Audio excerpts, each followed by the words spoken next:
Hello friends, welcome back to my channel. இன்றைக்கி சூப்பரான ஒரு lunch box recipe masala lemon rice எப்படி செய்யலான்னு பார்க்கலாம். அதுக்கு நான் ஒரு லெமன் எடுத்திருக்கேன்.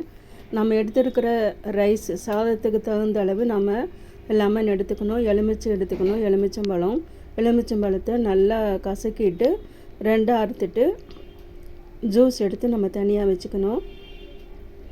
அது மாதிரி நான் ரெடி பண்ணி வச்சுக்க போகிறேன். ஜூஸை தனியாக எடுத்து வச்சுக்கலாம்.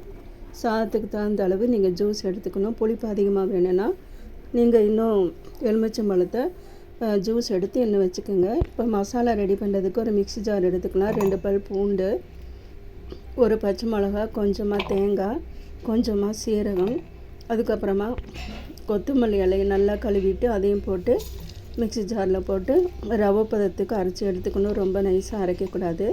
அரைச்சி இந்த பேஸ்ட்டை ரெடியாக வச்சுக்கலாம். நைஸாக அரைச்சிடாதீங்க, ரவை பதத்துக்கு அரைங்க. சாதம் நிறையா இருந்தால் இன்னும் டபுளாக இந்த எல்லாத்தையும் நீங்கள் டபுள் ஆக்கிக்கோங்க. இப்போ ஸ்டவ் பற்ற வச்சு ஒரு பேன் வச்சுக்கலாம். அதில் தேவையான அளவு எண்ணெய் ஊற்றிக்கலாம்.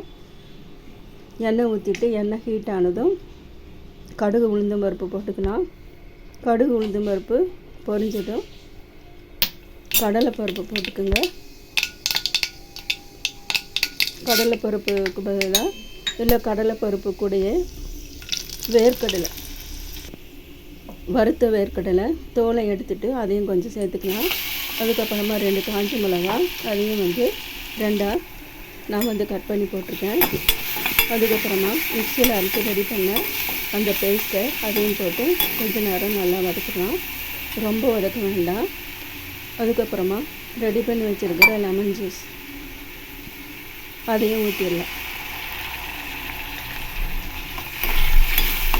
அதுக்கப்புறமா மஞ்சள்தூள்,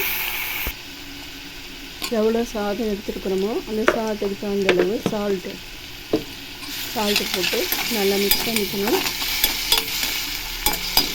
கொஞ்ச நேரத்தில் இது ரெடி ஆயிடும். இந்த மசாலா லெமன் ரைஸ்க்கு சைடிஷ் எதுவுமே வேண்டாம். இந்த வெறும் சாதம் மட்டுமே சாப்பிட்டா போதும். காலையில் நேரம் இல்லை, லஞ்சு ரெடி பண்ணி கொடுக்கணும் அப்படின்னா இது மாதிரி சீக்கிரமாக மிக்சியில் அரைச்சி ஒரு சாதத்தை கலரி கொடுத்தீங்கன்னா சூப்பராக மசாலா லெமன் ரைஸ் ரெடி ஆயிடும். சாப்பிட்றதுக்கு ரொம்ப டேஸ்ட்டாக இருக்கும். மிஸ் பண்ணாமல் இதை ரைஸை நீங்கள் 1 டைம் செஞ்சு பாருங்கள். அவ்வளோதான், சூப்பரான ரைஸ் ரெடி. இந்த ரெசிபி உங்களுக்கு பிடிச்சிருந்துச்சுன்னா ஃப்ரெண்ட்ஸ் அண்ட் ரிலேட்டிவ்ஸோட ஷேர் பண்ணுங்கள். சப்ஸ்கிரைப் பண்ணுங்கள். மீண்டும் இதே மாதிரி ஒரு வீடியோவில் சந்திக்கிறேன். தேங்க்யூ ஃபார் வாட்சிங்.